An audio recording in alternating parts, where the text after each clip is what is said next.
Awesome.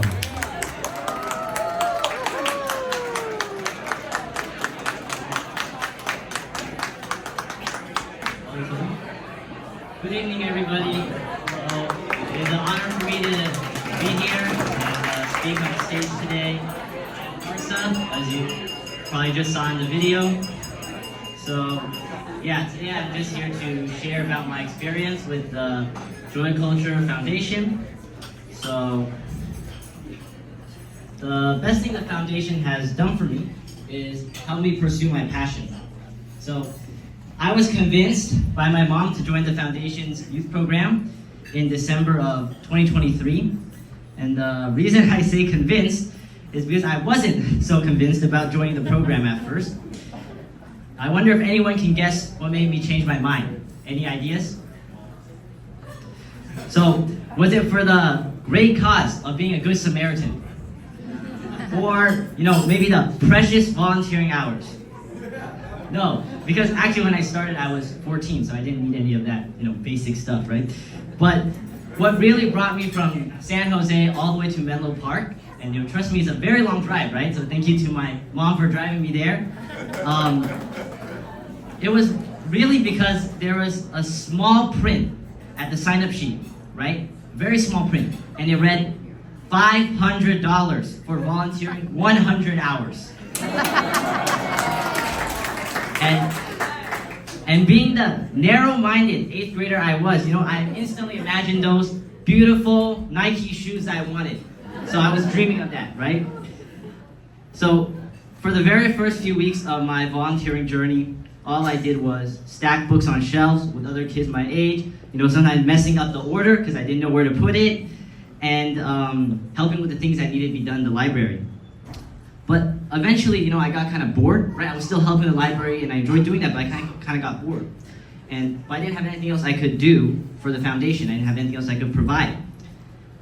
But after some time, Patty Chang of the foundation encouraged and offered me and other kids in the program the opportunity to start a passion project. And for me, this was a pivotal point because I already knew what my project was going to be.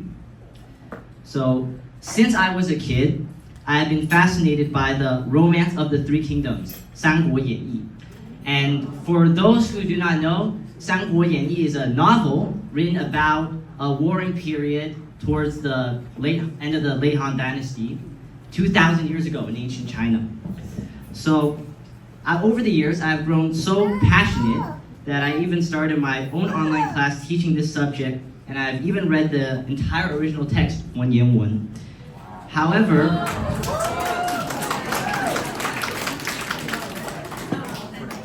the foundation gave me the special opportunity to teach Three Kingdoms in person at the library. And after some planning, my first class was able to be scheduled. I was expecting around 10 students to show up for my first class. And I was actually thinking and telling myself on the car right there, and I was asking my mom, I said, Mom, there's too many students, 10 students. How can I handle teaching so many students? So many questions. I didn't know how to do it, right? And even on the car right there, I was thinking, please, can there be less students? I need less than 10, it's too many.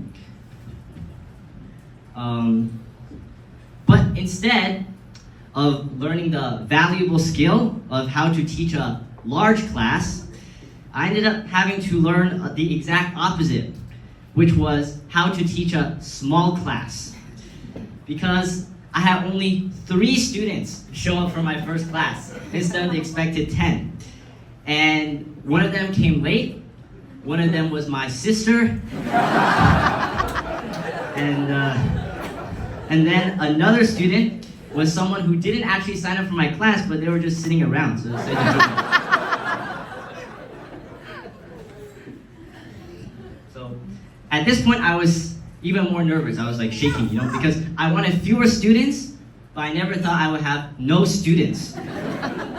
But luckily for me, one of my students bailed me out. He was very talkative. He was super interested when I was teaching and asked a lot of questions, which was kind of a dream for me, right? Because I was afraid nobody would answer any of my questions. And, if nobody talks, then I can't keep the class going, right?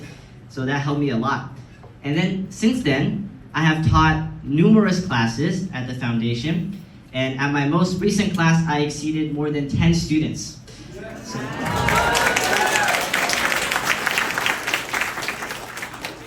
during my first time teaching, I only verbally talked to my students, but through the advice the people at the foundation gave me, my class evolved.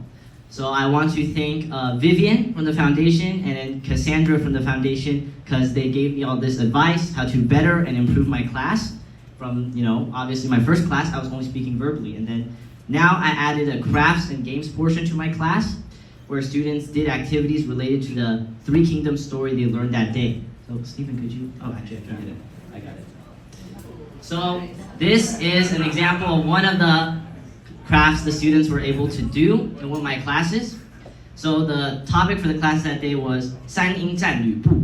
And this here is the legendary, or I say glaive or blade of Guan Yu. So this is 青龙偃月刀, and in English I think is Green Dragon Crescent Moon Blade.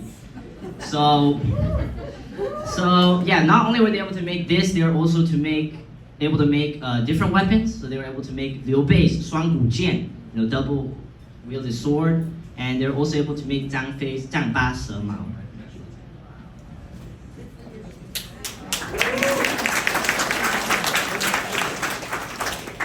So I want to thank the foundation, because the resources for all these crafts and activities that I was able to do for my students all came from the foundation. So I want to thank them. The greatest thing the foundation has done for me is giving me a chance to pursue my passion. They provided me with space, resources, and gave valuable advice so that I was able to teach my class successfully.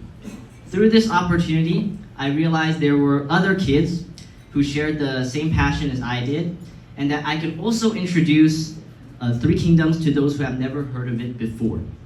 Over the months I have been teaching this class, I have considerably improved my leadership ability. So finally, I want to thank the Joy Culture Foundation one more time for providing me with this opportunity to follow and explore my passion. I also want to thank the mentors from the workshops provided by the youth program, such as Howard Chi and Andy Chen.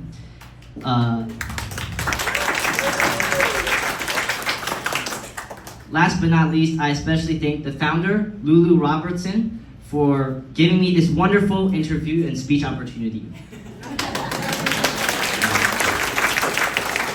And thank you for listening to me. I hope everybody has a great night. I think we found our new MC. What do you think, everybody?